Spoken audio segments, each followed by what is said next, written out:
All right, how's everybody doing? This is the Comic Samurai. I want to welcome you to my next video, and tonight we're going to be doing another Friday comic challenge.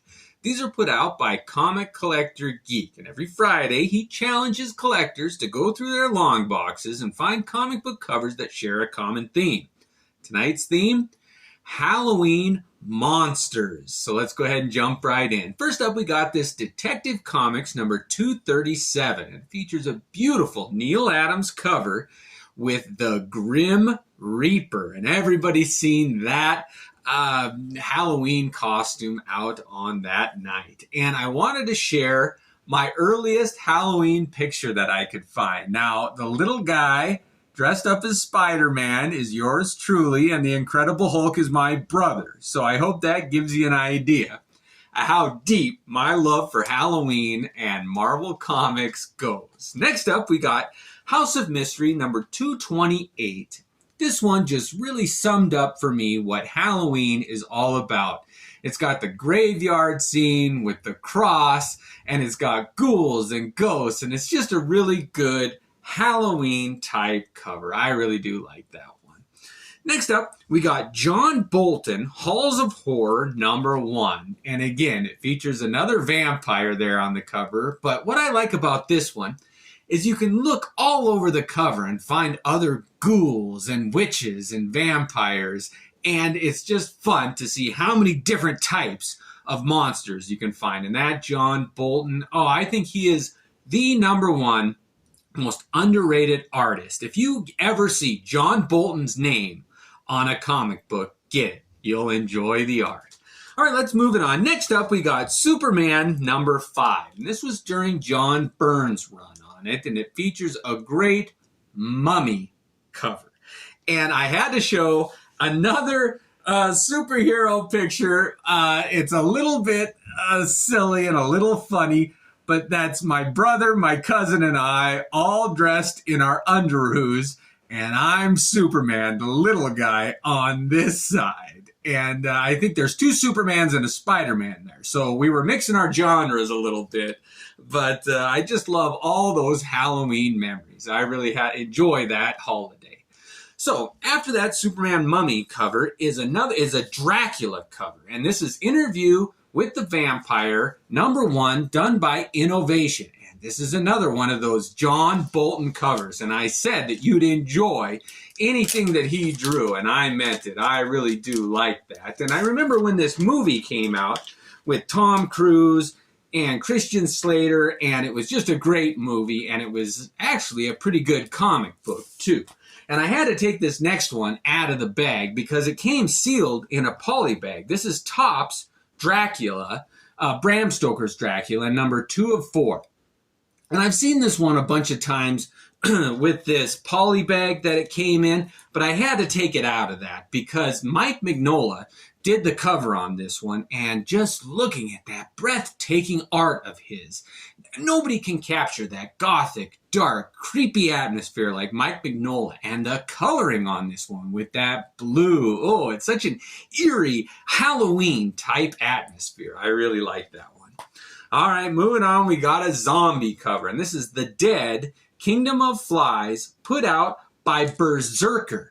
But some of the names on this, you got Glenn Fabry, I think Glenn Danzig, Glenn Fabry, Simon Bisley, and Alan Grant. I'm sorry, but man, is this a great, it was a pretty good read. Typical zombie stuff, family in a house trying to survive. But the art in this one, that Glenn Fabry, everything that he draws is just scary and horrific and so detail-filled that it's almost disgusting to look at. I really like that one.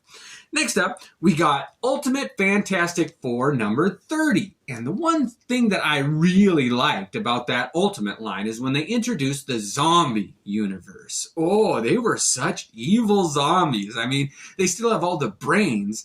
That's the thing about the Marvel zombies, is that they didn't lose their intelligence. They were just really driven by this hunger. And you can see it in the Invisible Woman's face there. These are zombies that you don't want to mess with. Next up, we got Freddy vs. Jason vs. Ash, put out by Wildstorm and Dynamite. But This one has got a mask on the cover. That Jason's Voorhees' mask. And Freddy, some people would dress up like him, but every Halloween you always see somebody with a hockey mask. And how that became such a horror icon, I don't know. But I had to show you a picture of my other Halloween costume. And this is when I dressed up like the Punisher. And I had a helmet that had a skull on it. And I really got a lot of comments and a lot of looks when I drove around with it. But I really liked it. That was a fun one. Wizard Magazine used to do contests, Halloween costumes every year. And that was my entrance one year. I think I won a Dark Knight t-shirt off of that. Next up is Ghost Rider #7 with a cover done by Saltares and Texera. And those two, I loved this first series back in the early 90s that they did. And this one features a villain named Scarecrow. And this is Marvel's version of Scarecrow, not DC's. And his power set and his mythos was a little bit different. But I like that character. And every Halloween, there's either Wizard of Oz stuff or just a spooky Scarecrow. But it's indelibly tied to the Halloween story. And I like this cover featuring a Scarecrow. Next up, we got Spectacular Spider-Man #56. And believe it or not, this is a Frank Miller cover. And it's one of my favorites. I've said it before, but I don't usually like Frank Miller's art that he put out at this period. It was a little too earlier. He hadn't really experimented yet, and he was just kind of going through the motions, in my opinion. But he hit a home run with this one. It's the exception to the rule.